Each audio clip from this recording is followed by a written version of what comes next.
Quand j'étais enfant, j'ai vécu une expérience très étrange. Je vivais dans une maison à la campagne. Il me prenait parfois l'envie de regarder les champs aux alentours par ma fenêtre pour passer le temps, et un jour, vers mes 9 ans, j'ai vu quelque chose d'inhabituel. Un homme habillé tout en rouge se tenait à la limite d'un champ pas loin de chez moi, assez près pour que je puisse très bien le voir. Je me souviens qu'un masque grimaçant en rouge cachait son visage. Je l'avais d'abord pris pour un paysan étranger déguisé avec un costume de sa localité, comme certains mendiants roumains quand viennent les fêtes de Noël. Il était assis en tailleur et semblait regarder dans le vide. Je me suis un peu penché pour mieux le voir, et je l'ai vu se pencher dans la même direction que moi. Je me demandais s'il m'imitait, quand il s'est levé et s'est mis à se pencher rapidement de droite à gauche, comme un pendule, sans bouger le bas de son corps. La peur a pris le dessus vis-à-vis de cette scène surréaliste, et je suis parti rapidement de ma fenêtre. J'ai couru jusque dans la chambre de mes parents et les ai réveillés. Je les ai conduits à la fenêtre, mais l'homme n'était plus là. Le lendemain, je suis retourné voir si l'homme étrange était revenu, et en effet il était debout, à tordre le haut de son corps de droite à gauche.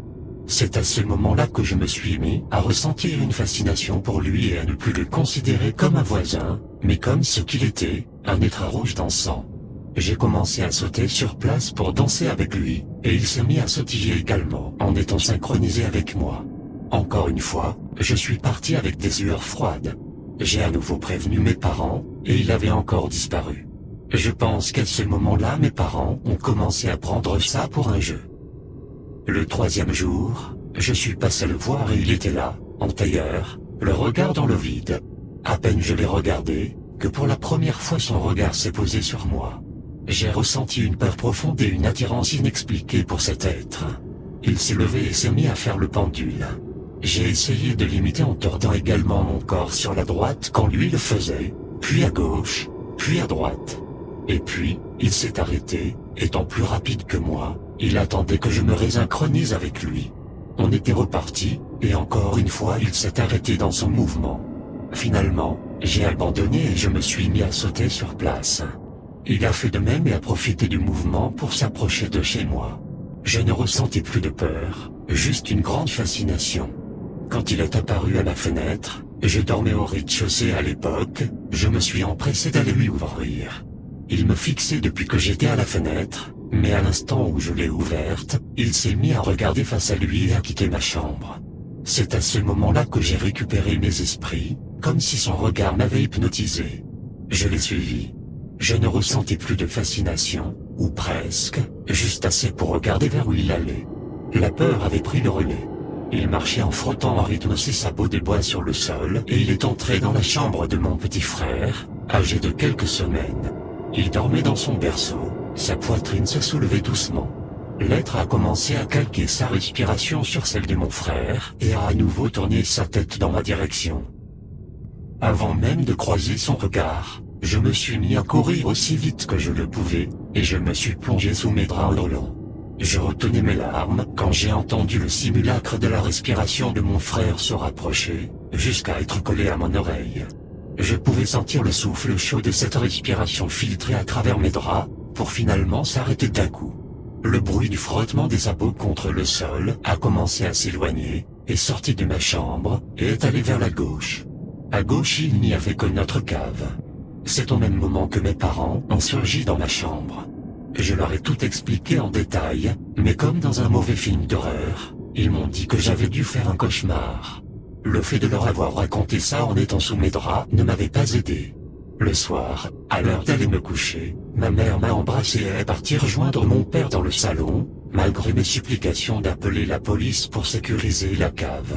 À cet âge, j'avais tendance à surévaluer les gens en uniforme.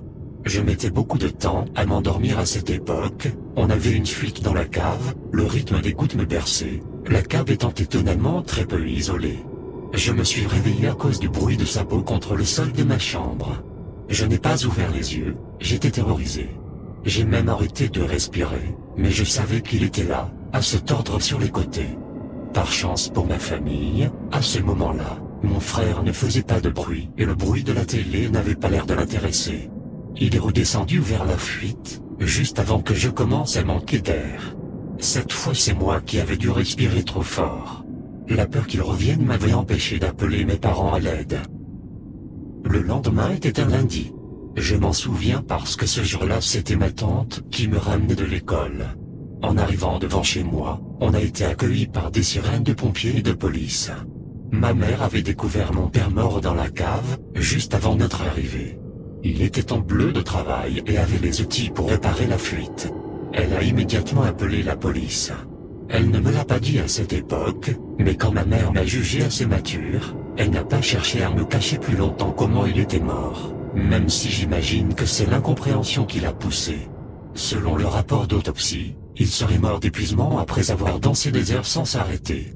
Le monstre n'a pas refait surface depuis les 10 ans qui ont suivi la mort de mon père, mais je suis inquiet.